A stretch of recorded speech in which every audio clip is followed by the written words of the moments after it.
دیکھو دوستو، آج میں آپ لوگوں سے تین بڑی باتوں پر گفتگو کرنے والا ہوں۔ یہ تینوں باتیں آج کل پورے ہندوستان میں چرچا ہیں، یہ سوال ہیں، یہ پکار ہے، اور یہ ایک ایسی سرکار کے خلاف آواز ہے جو اپنی ہی عوام کے خلاف کام کر رہی ہے۔ پہلی بات، آج کل رامپور کے محمد علی جوہر یونیورسٹی کی خبر ہے۔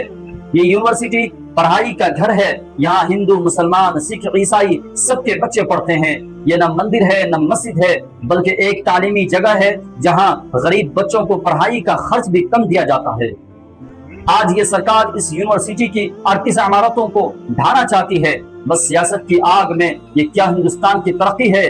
کیا یہ اس پڑھائی کا احترام ہے جو ہمارے بچوں کو روشن کرتی ہے؟ نہیں، یہ سرکار نہیں چاہتی کہ کوئی پڑھے لکھے، کیونکہ پڑھا لکھا آدمی سوال کرتا ہے اور یہ سرکار سوال برداشت نہیں کرتی۔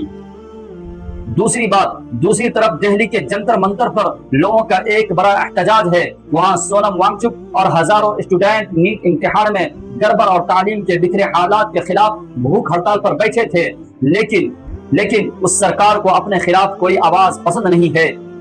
سونم وانگچک کو پولیس نے گھیرے میں لے کر چادروں میں چھپا کر اسپتال پہنچا دیا۔ ان کے ساتھ ایسا سلوک کیا گیا جیسے وہ کوئی مجرم ہو، حالانکہ وہ ہمارے بچوں کے مستقبل کے لیے لڑ رہا تھا۔ یہ سرکار احتجاج کو کچلنا چاہتی ہے، لیکن جان لو یہ احتجاج ختم نہیں ہوگا، یہ اور بھی تیز ہوگا، کیونکہ یہ انصاف کی لڑائی ہے۔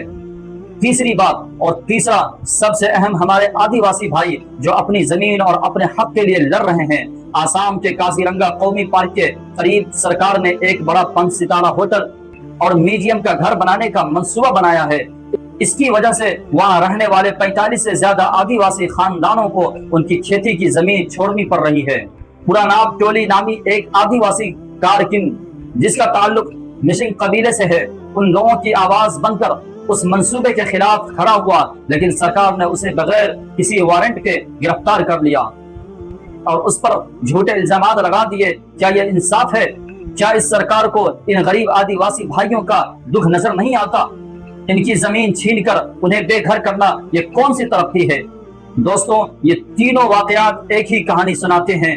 یہ سرکار ہندوستان کو ایک ان پڑھ اور بے بس لوگوں کا ملک بنانا چاہتی ہے تاکہ وہ ہمیشہ ہم پر راج کر سکے، لیکن ہم جاگ اٹھے ہیں۔ ہم اپنی پڑھائی، اپنی زمین اور اپنی آواز کے لیے لڑیں گے۔ یہ اندھے بنے بیٹھے لوگ کچھ نہیں کر سکتے۔ ہم سب اکٹھے ہیں اور ہم اپنے حق کے لیے، اپنے کل کے لیے کھڑے ہوں گے۔ انشاءاللہ ہم جیت کر رہیں گے۔